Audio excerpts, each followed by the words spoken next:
The crisp Maine air welcomed me back to my grandfather's historic home, now mine, after years of caring for him. I spent weeks preparing for Thanksgiving, excited to host my first holiday as the owner of this beautiful New England property. But something felt off when my family arrived early. My brother Jason kept eyeing the rooms with unusual interest, and hushed conversations stopped whenever I entered. I noticed my mother slipping papers into her purse. Family tensions had always existed, but this felt different, calculated.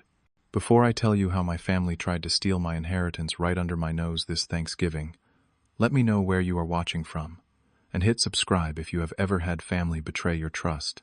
I always worked hard for everything in my life.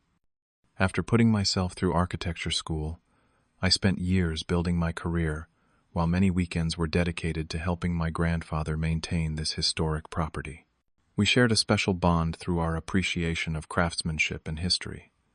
During his final years, I moved in to care for him, working remotely and ensuring he remained comfortable in the home he loved. When he left me the house in his will, it felt right. Not just because of our connection, but because I had invested years of labor, love, and my own savings into preserving its character while updating its systems. The property meant everything to me. Each creaking floorboard told stories of my childhood, and the hand-carved banister still bore the tiny initials I had secretly carved at age 8. My brother Jason took a different path in life. While I built things, he demolished them, particularly his financial stability.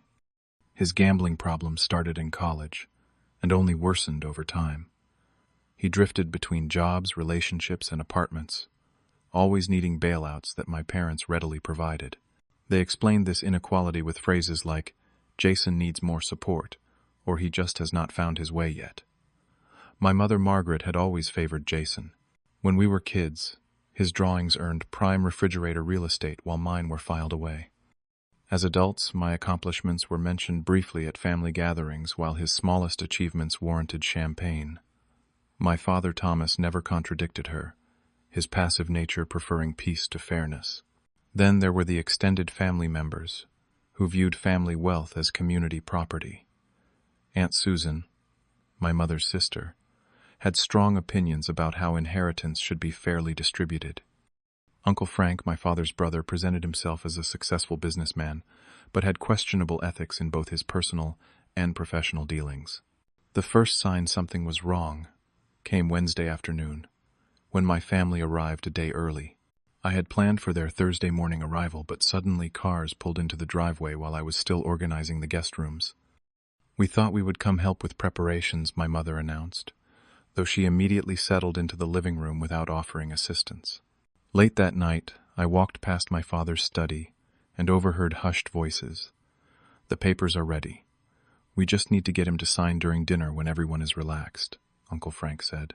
"What about the transfer? How quickly can it happen?" That was my mother's voice. "As soon as he signs, we can process everything Friday morning. Jason can move in by Christmas," Aunt Susan replied. My stomach dropped. I quietly continued down the hallway, processing what I had heard. The next morning, I found Jason in various rooms with a measuring tape, making notes on his phone. "Just thinking about what furniture might fit in here," he said, with an unconvincing smile when I questioned him. During lunch preparation, my mother kept insisting I try her special holiday punch. "You have been working too hard, Dexter. You need to relax and enjoy the holiday." Her unusual persistence made me suspicious. While everyone napped that afternoon, I searched my father's briefcase that he had carelessly left in the study. Inside, I found legal documents for property transfer, with blank signature lines. My hands shook as I photographed the papers and returned them exactly as I had found them. When I confronted my mother in the kitchen, her response chilled me. "Family helps family, Dexter. You have a successful career and can buy another house anytime. Jason needs stability that only this place can provide. This is my home. Grandfather left it to me because I cared for him when no one else would," I responded, trying to keep my voice steady. "Do not be so selfish. We raised you better than this," she snapped. "You have always been so independent, but Jason needs our support. Why can you not understand that?" That night, the first real argument erupted over dinner when I questioned their early arrival. My entire family turned against me, calling me paranoid, selfish, and ungrateful. The gaslighting was so coordinated, I almost doubted what I had seen with my own eyes in those legal papers. Thanksgiving morning arrived with a heavy frost that matched the cold atmosphere inside the house. I tried to maintain a normal routine while gathering more information about their plan. While checking the mail, I found a business card for a notary with a handwritten note confirmed for 6:00 p.m. Thanksgiving dinner. My suspicions were now certainties. As I prepared the turkey, my phone buzzed with a text from Amanda, my high school girlfriend, whom I had not spoken to in years. Surprise, your mom invited me to Thanksgiving. See you at 3:00. Amanda had broken up with me after college when she moved to California. Why would my mother invite her without telling me? The answer became clear when Amanda arrived and pulled me aside on the porch. Your mom called me last week saying you really wanted to reconnect, but were too shy to reach out, she explained. She offered to fly me here as a Thanksgiving surprise and asked me to keep you occupied during dessert for some family announcement they are planning. I stared at her. That is not true, Amanda. I had no idea you were coming. Her face fell. That manipulative. I should have known. My own mother pulls the same tricks. She shook her head. Dexter, what is really going on here? After I explained the situation, Amanda became an unexpected ally. My uncle tried something similar with my grandmother's cottage.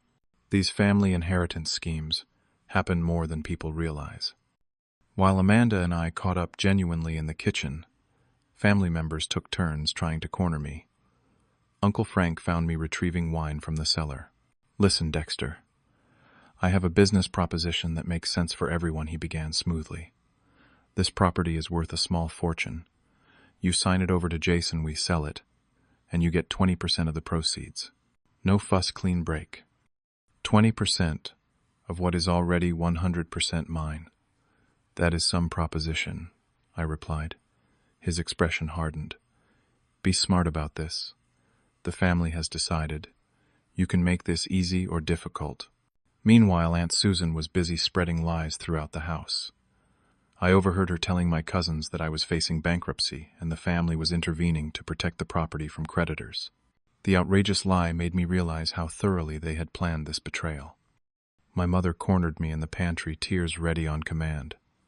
Jason needs this, Dexter. He has nowhere else to go. His landlord is evicting him, and he has no savings. You have always been our strong, independent boy. Jason needs stability more than you do. The most disturbing moment came when I found Jason in grandfather's study measuring the built-in bookshelves. These will need to go. Thinking about putting a gaming setup here, he said casually, as though the property was already his. These bookshelves are original to the house. Grandfather built them himself, I said, fighting to keep my voice level. Jason shrugged. Time for an upgrade. This place is stuck in the past just like you. The doorbell rang, saving me from saying something I might regret. It was Walter, my grandfather's oldest friend, and our former neighbor. His timing could not have been better. Thought I would stop by and wish you Happy Thanksgiving, he said, but his expression told me he had other reasons for visiting. Once we were alone on the back porch, Walter spoke quietly. Dexter, your mother called me last week asking about your grandfather's will, specifically if there were any conditions for contesting it. I thought you should know they have been planning something for months. Thank you for telling me, Walter. Did she mention anything specific? She asked if your grandfather had ever expressed concerns about your ability to maintain the property. When I said no, she suggested he had been confused in his final days. Walter's face showed his disgust. I told her that was nonsense. Harold was sharp until the very end. This new information led me to search the guest room where my parents were staying. Hidden in my mother's suitcase, I found documents drafted by a lawyer, claiming I was mentally unfit to maintain the property due to obsessive work habits and social isolation. They had created an entirely fictional narrative about my mental state to justify their theft. The turkey dinner that afternoon was a masterclass in passive-aggressive behavior. Every compliment about the meal came with a subtle dig. The turkey is surprisingly moist, Dexter. Did Amanda help you? My mother asked, implying I could not have managed it alone. My father's toast focused oddly on family sharing and helping those in need. He raised his glass with the words, "To redistributing blessings, to those who truly need them," while looking meaningfully at Jason. I pretended to drink heavily, following Amanda's whispered advice to appear more intoxicated than I was. She had noticed Jason slipping something into my wine glass when I stepped away to check the oven. We secretly switched glasses when no one was looking. As dinner progressed, my family became bolder, openly discussing plans for the house, while thinking I was too impaired to understand. The upstairs could be converted into an apartment for extra income, Aunt Susan suggested to Jason. First priority is updating that ancient kitchen, my mother added. I know a guy who can start renovations next week, Uncle Frank said. We should get moving before the new year. Between dinner and dessert, my mother distributed what she called Thanksgiving gratitude cards for everyone to sign. Amanda quickly realized they were actually disguised legal documents with transfer language hidden among Thanksgiving sentiments. She pretended to spill her water, creating enough distraction for me to examine them properly. As pie was being served, the doorbell rang precisely at 6:00 p.m. The notary had arrived right on schedule.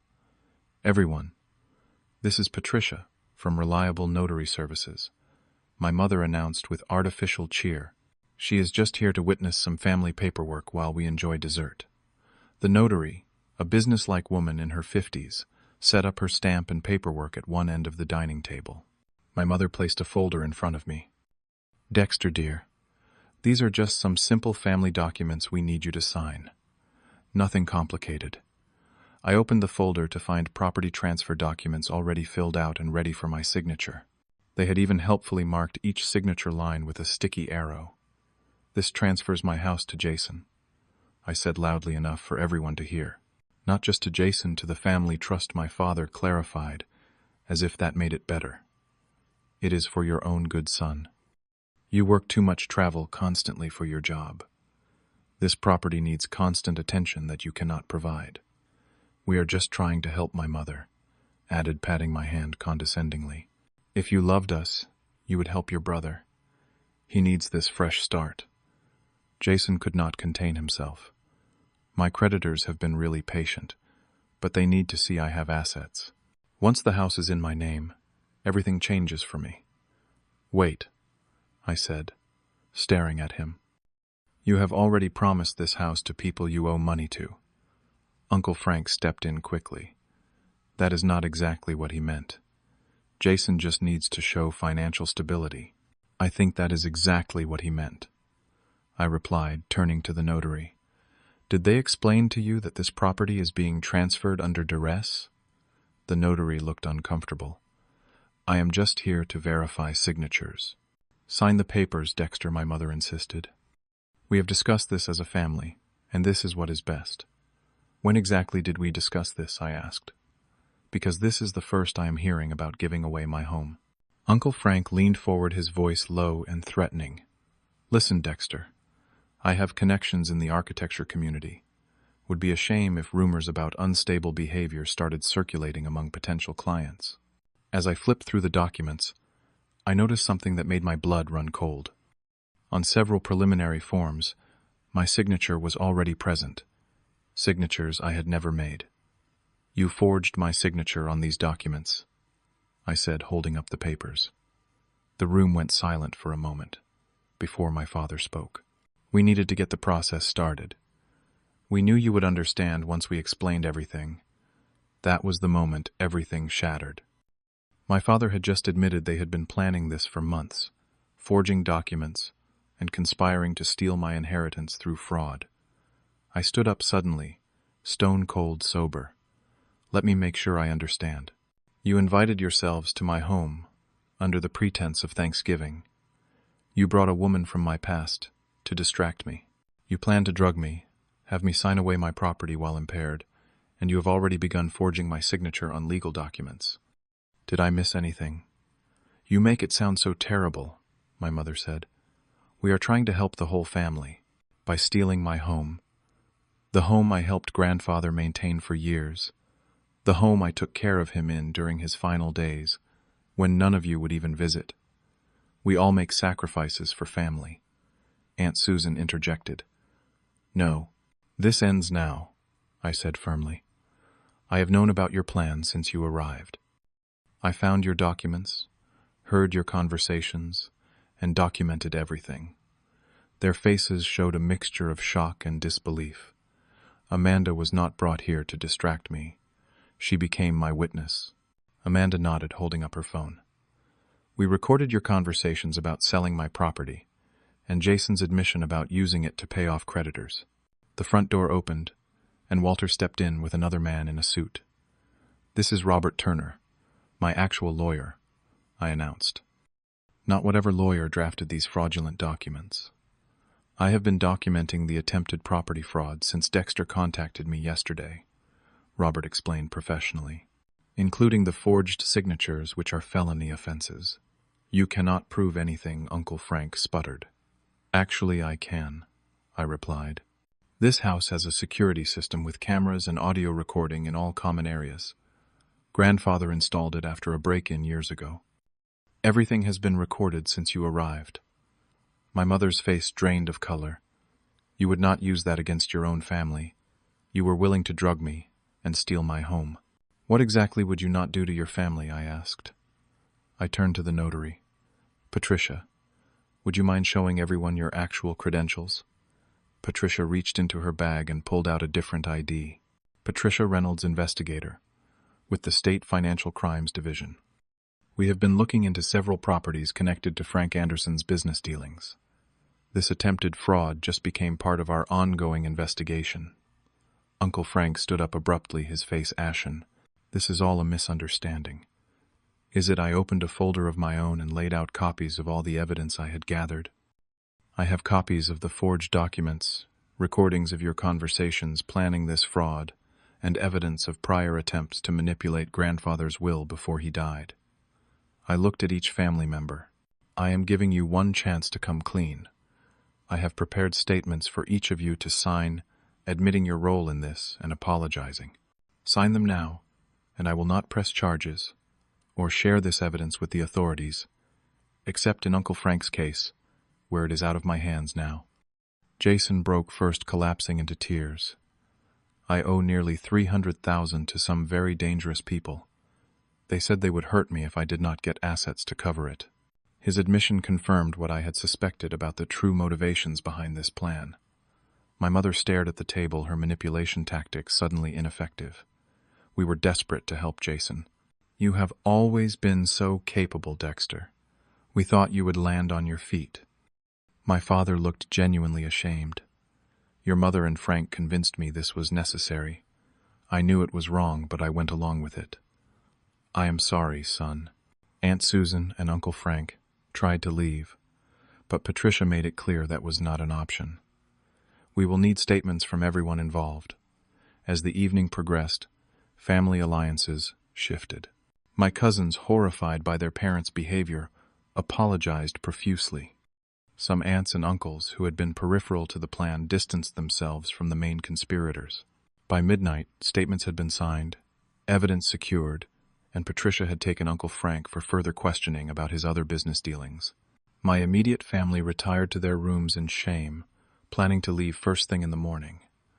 The next day, I hosted a very different Thanksgiving meal. Amanda stayed along with Walter, my lawyer Robert, and a few cousins who had opposed the scheme. The smaller gathering felt more authentic than any family holiday I could remember. I cannot believe they would go that far, my cousin Michael said as we enjoyed leftovers. Uncle Frank always seemed shady, but Aunt Margaret. Your own mother. Family patterns run deep, Amanda observed. The way your mother always protected Jason created this dynamic long ago. I had spent the morning setting clear boundaries.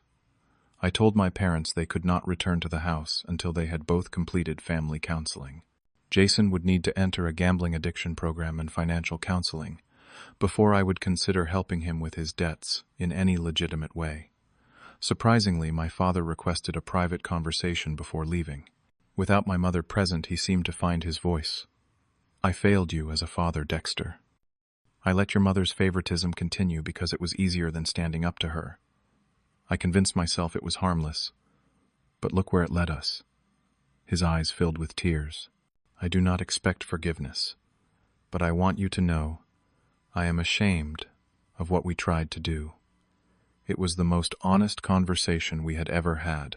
We agreed to attempt rebuilding our relationship based on truth, starting with regular one-on-one calls without my mother or Jason involved. The weeks following Thanksgiving brought significant changes. Jason entered a residential treatment program for his gambling addiction. My mother reluctantly began therapy. Though her messages still contained subtle manipulations, I now recognized clearly. Uncle Frank faced charges for various financial crimes beyond the attempted property theft. I found unexpected peace in the aftermath. The property felt more truly mine after defending it. I began renovating grandfather's study, preserving his bookshelves, while creating a space that honored his values of honesty and integrity. Amanda extended her visit, then decided not to return to California. Our reconnection, though born from deception, blossomed into something genuine. Unlike my family relationships built on obligation and manipulation, we chose to build something based on mutual respect and honesty. By Christmas, I had transformed the pain of betrayal into something constructive. I established clear boundaries with toxic family members, while nurturing healthier connections with others. I learned that sometimes the most loving choice is creating distance from those who would harm you even when they share your blood. The house that my family had tried to steal became a symbol of resilience. Each room now held 2 stories: the cherished memories with my grandfather and the hard-won wisdom of protecting what matters. I came to understand that inheritance is not just about property, but about values. My grandfather had left me both, and I honored his legacy by standing firm against those who lacked his integrity. As winter settled over Maine, I found gratitude in unexpected places. The betrayal had cleared away illusions about my family dynamics that had limited me for years.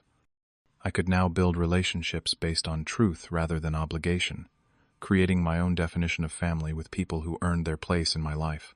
What was your experience with family betrayal?